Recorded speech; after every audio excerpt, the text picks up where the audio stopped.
Hello everybody, welcome back to the show. As I mentioned in the last episode, I have a desire for more power, mainly because I want to run this creeper spawner with an octadic capacitor so that it will generate more creepers faster for the blood altar, as I showed in the previous episode. Now, currently what I'm operating off of is 25 of these combustion generators running on Hooch. Now, of course, I could operate these combustion generators on one of the other liquids, but the setup for that is more complicated and maybe I don't really want to do that. So I had included a mod called Big Reactors. Big Reactors is a pretty neat mod. I didn't actually want to include this mod. What happens is the mod generates one ore in the world called yellorite, and yellorite is then smelted into these yellorium ingots.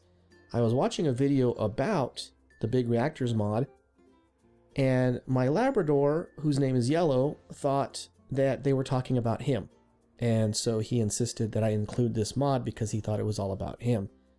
Sadly, once he found out it wasn't, he was no longer interested, but you know, that's the way dogs are. They're a little fickle at times.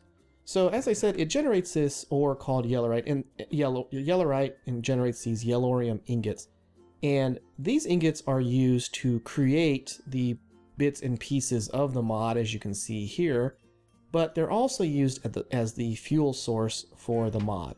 Now, fortunately, the sag mill does have the ability to process yellorite. And let's see if I can find it. Oh, that's the smelter. I'm looking at the wrong one. My mistake. The sag mill. Here we go. The sag mill has the ability to process yellorite.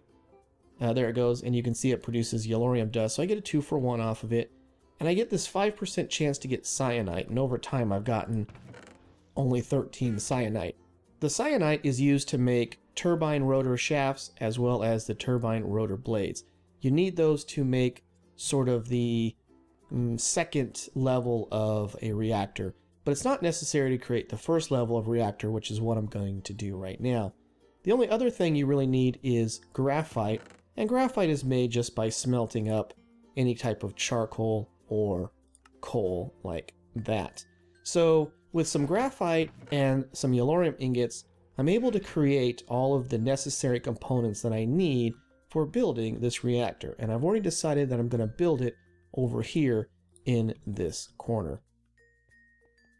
Now, if you go online and you read about this mod, I'm going to build one that's 6x6, you will find lots of information about it.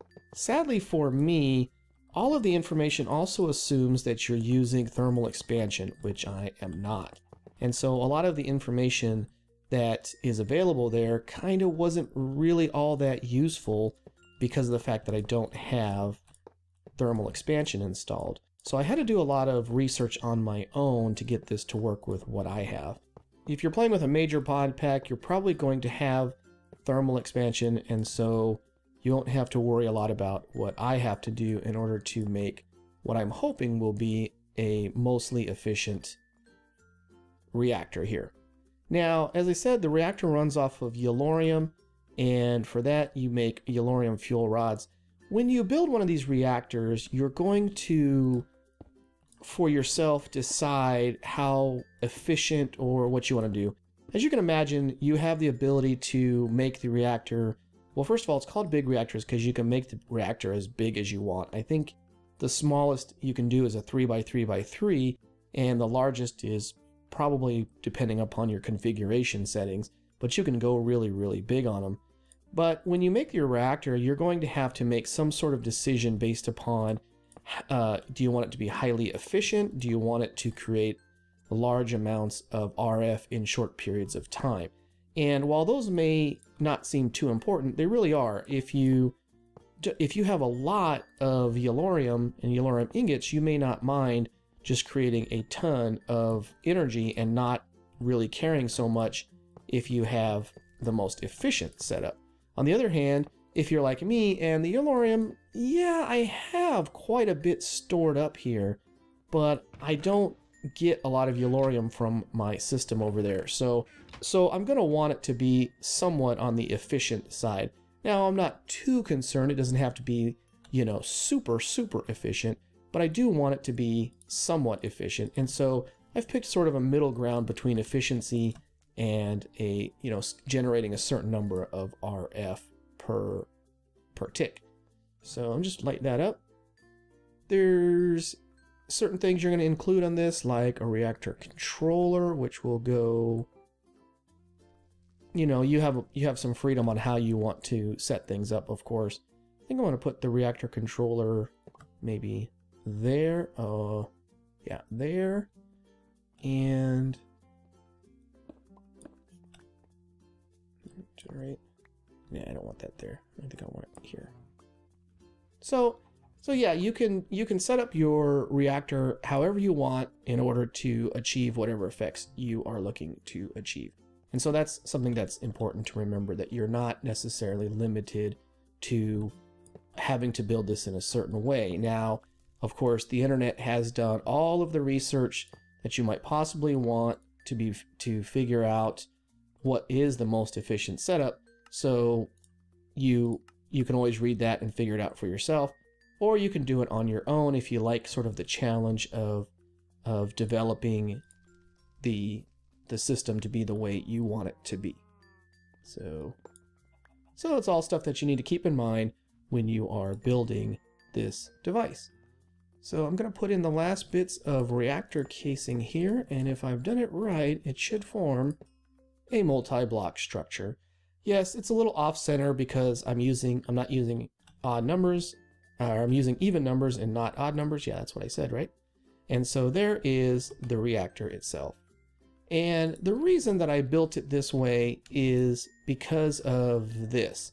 This is the reactor controls, and this is where the fuel rods are beneath it, down below it. And I've done it in this particular manner because when you have them next to each other, they sort of generate more power because of their closeness to each other, if you will. And that works out really, really well. Now, one of the key elements in building a reactor has to do with using a coolant, I believe it's called. Might not be, but I think it's called a coolant.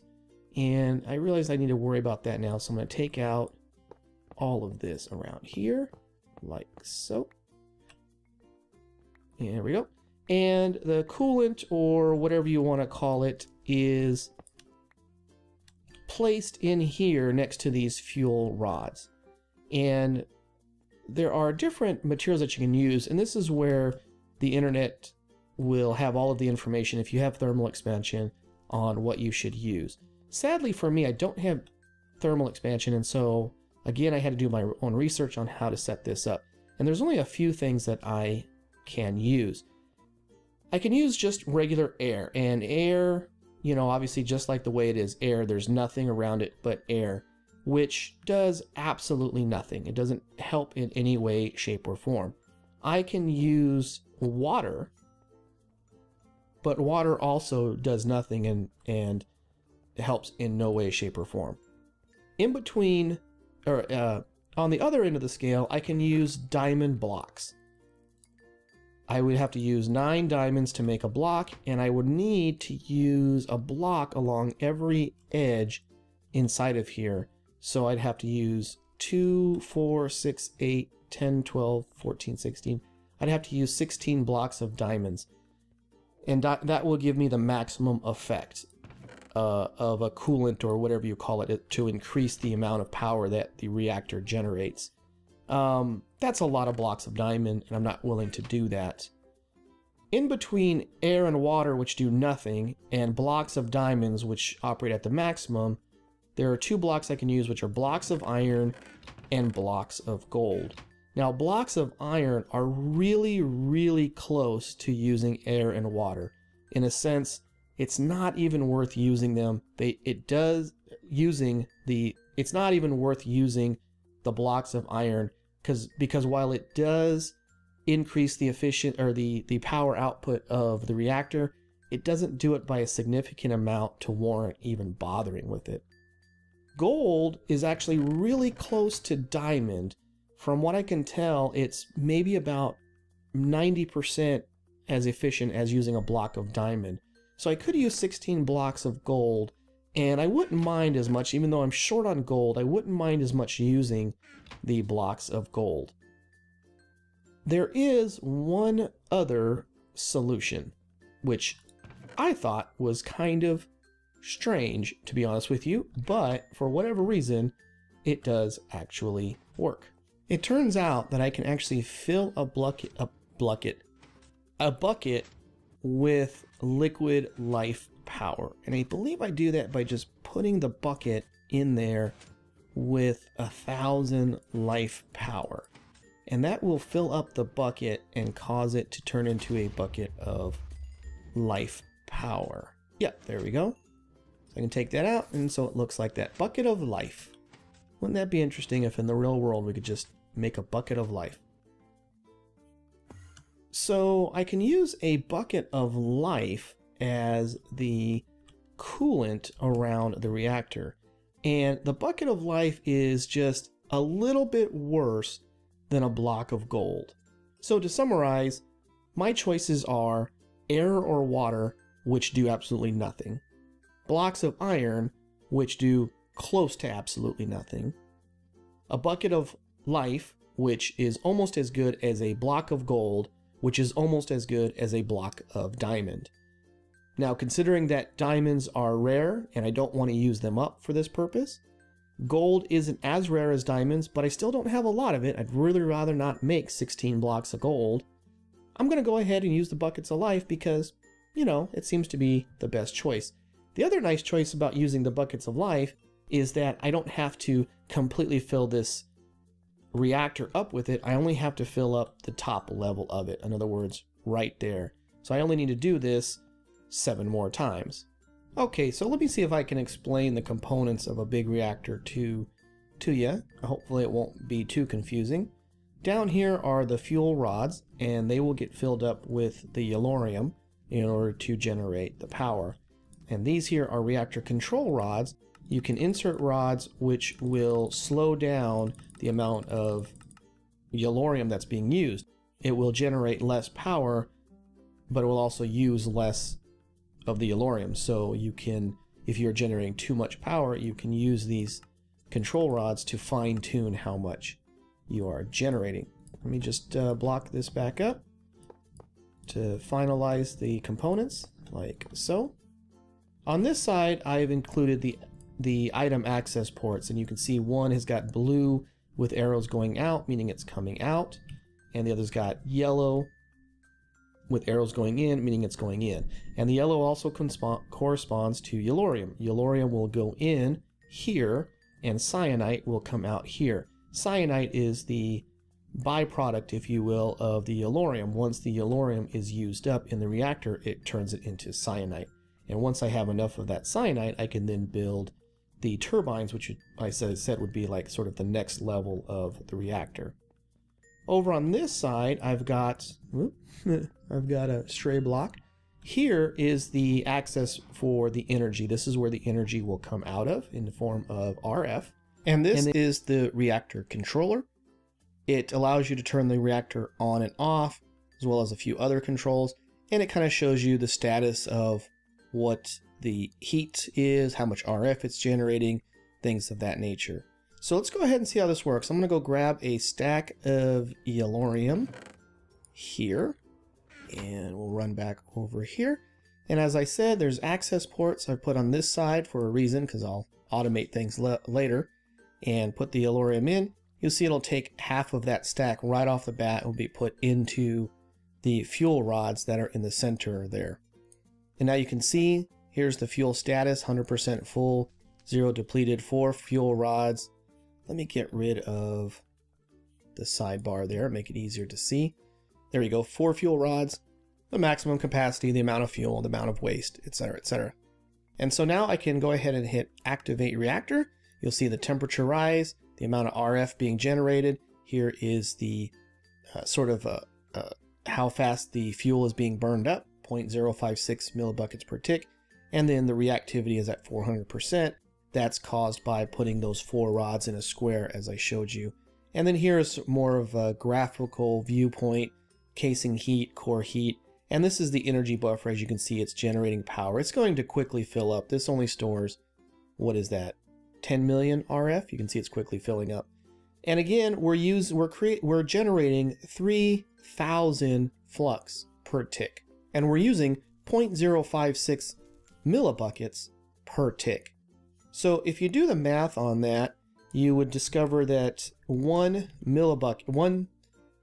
bucket, if you will, which is 1 ingot, is going to generate, let me think here, it's 59 million RF, roughly. So this system will generate at least 50 million RF per ingot of yellorium. So that is obviously pretty good as far as how much fuel I can, or how much RF I'm generating. And I'm generating 3,000 RF per tick, which is really nice. If you remember, these things here are generating 60 RF per tick when they're running. And so 25 of these is, let's see, 6, 12, 18, 24, 300 times 5 is 1,500. Does that sound about right? So I'm generating about 1,500 RF per tick with this gigantic bank of combustion generators, whereas this reactor is generating twice that amount. And there you go. Of course, it does mean I have to keep supplying it with this yellorium. Whenever that yellorium runs out, I won't be able to use the reactor anymore. Now, again, this system will continue to burn off yellorium even when the energy buffer is full, even if there's nowhere for it to go. So what I need to do is set up a method so that it will stop, the reactor will stop running when the buffers are full. Now I'm not this buffer, but I'm actually going to create another capacitor bank with which to store this RF in it. But let me work on that part next. Okay, I went a little bit overboard on the capacitor bank, built quite a few of them. I think there's 8 of them there, so it stores up to 40 million RF. And here I have a power monitor, and you can see it shows you all this different amounts of information, which, you know, is nice to have. But the real important part about this is right here under engine control. And essentially I can tell it to emit a redstone signal. So in this case, I'm going to have it emit a redstone signal when it's less than 50% full, and stop emitting a redstone signal when it's maybe greater than or equal to 75% full. And that's how I'm going to work. Now, it's not on right now. It's not actually on until I click this engine control and enable it. So I want to show you over here, the reactor is off. It's not generating any power because it's completely off. But once I enable this, this is going to go in here to the redstone port, which is set to toggle the reactor on and off based upon a redstone signal. So once I enable this, because I am at less than 50%, it will emit a redstone signal, which will go into the redstone port and thus activate the reactor. As you can see now, it's running and it's generating power, and that power is filling up over here in the capacitor bank. Now, once this power gets up to approximately, as I said, once it gets to 75% full, then it will stop emitting a redstone signal and thus turn off the reactor. So I am going to sit here and wait for this to climb up to 75% full, which would be 30 million RF, and just to make sure that it actually does what I'm hoping it will do. While this is running, one thing I also want to point out, this here is a useful bit of information. The average input over 5 seconds, as you can see, I'm getting 3,300 RF per tick. My output over 5 seconds is 1 RF per tick. And I believe that RF per tick is just for the operation of the power monitor itself. I don't have any other machines hooked up. But the power monitor is nice because if you do hook it up to your power sources, your capacitor bank, and then all of your machinery, you're going to see how much output you're using on your capacitor bank as well as how much input. So if you have output greater than your input, you know you're going to need more power sources, you know, obviously. So this can be useful for that as well. Okay, so once my capacitor bank got up to the 30 million, this light, the redstone signal turned off, which signified to the reactor to turn off, and so it shut down and it stopped there. I'm going to go ahead and I went ahead and changed this capacitor bank, or the power monitor, to work from 75 to 95. I think that's probably a good range to make sure I don't waste too much of the yellorium, the fuel that's in the system here.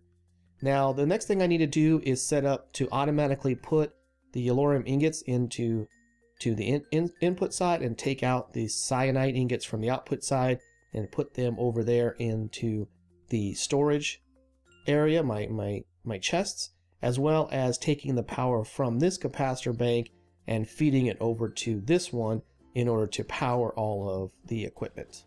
Okay, I've put an octadic capacitor in my creeper spawner, and as you can see, it now uses up 2,250 RF per tick. So that reactor is much needed for the power, obviously, but it will help. It will spawn these creepers much more frequently and in much greater numbers.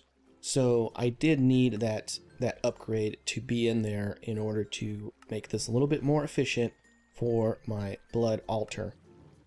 Now going upstairs and go check on power usage here. This capacitor is full. That's good.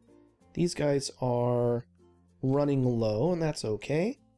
And this guy is not yet low because these guys are supplying the main amounts of power. I need to wait for this to run out. I'll check on that in a minute. Go back up here, and I seem to have this happening to me quite a bit where the minecart runs off the back end of things for some reason. I'm gonna have to figure out a way to fix that. I'll put some type of a thing on there to stop that from happening. Let's go back down and check on power. These should be getting close to running out. Yep, looks like they are basically at 0, just holding steady with what they're producing. This guy should then not be draining too much. It's not. And this is the guy that should be draining quite a bit. Yeah, see how it's draining down? So it's getting down. Once it gets down below, what did I set this to? 75%? It should kick in the reactor. So 75% would be at 30,000. So when it gets to 30,000, it should kick in the reactor, which will produce more power than is being used, hopefully. And as this gets down to almost 30 million, it should turn this redstone signal on. Should be able to see it light up here in a minute. There it goes, it's lit up, and that should mean that this is now activated and generating power, and this number should then start going up, which it is. So the system is working. Big Reactor is generating great amounts of power. Power monitor is making sure I don't waste any of it by generating power when the capacitor bank is full. And that's going to do it for this episode. As always, thank you so much for joining me. If you have any questions, have any comments, please leave them in the comment section below. I look forward to hearing from you. I would like to see what you think about the Big Reactor. And if you know anything about big reactors that doesn't require thermal expansion, let me know that as well, because as I mentioned, I was not able to find anything on big reactors that didn't already assume that you also have thermal expansion installed. So if you know of a way to make this more efficient without the buckets of life and without blocks of diamond or blocks of gold, I would like to hear that information, because I wasn't able to find any other way to get this working. And I will eventually move to creating the turbine system, which will generate even more power. But again, I'm going to wait until I have more cyanide to do that. So thank you for joining me. I really do appreciate it. I hope you enjoyed it. Leave me a comment. Tell me what you think. And I'll see you next time.